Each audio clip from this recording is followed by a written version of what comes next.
So yun na nga guys, so nandito tayo ngayon sa Olongapo Memorial Park. Ang ganda rin talaga dito.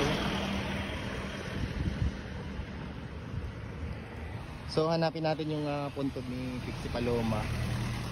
So nakapagtanong na rin tayo kung saan banda, kaya madali na lang natin siyang hanapin guys. Pasok tayo. Grabe guys, mula Maynila. Galing pa akong Maynila guys, para lang mapuntahan itong puntod ni Pixie Paloma.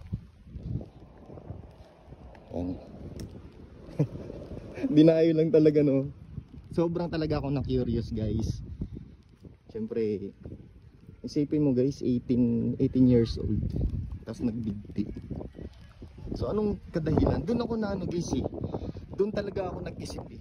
Ano talagang kadahilanan? Bakit siya nagpakamatay? Isipin mo kung saan siya sumikat na, tsaka naman siya nagpakamatay, di ba? So mayroon talagang dahilan na di natin alam kung ano talaga yung pinakadahilan niya o pinakamalaking dahilan kung bakit siya nagpakamatay, di ba? Kaya siguro umpisahan na rin natin pagtanong-tanong sa iba guys, yung mga nakakilala kay Pixie Paloma, para malaman din natin. Kasi pagkakaalam ko, ito si Direk Daryl, pinag-isipan din niya to yung bakit niya, siguro nagtaka din siya kung ano talaga yung punot dulo, kaya siguro ginawa niya ng kwento. So siguro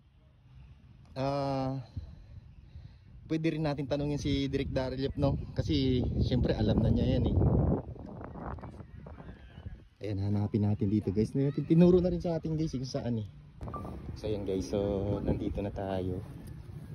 Ito yung tinuro ng ano eh, ng ali kanina, isang bandaan dito. Dikit-dikit pala talaga to. So ito guys, so yan.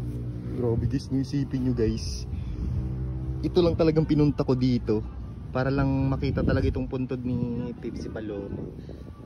So yung pangalan niya is Delia Smith. So pinanganak siya ng July 17, 1966. Tapos namatay siya ng May 31, 1985 sa edad ng 18. Ayun, di ba guys?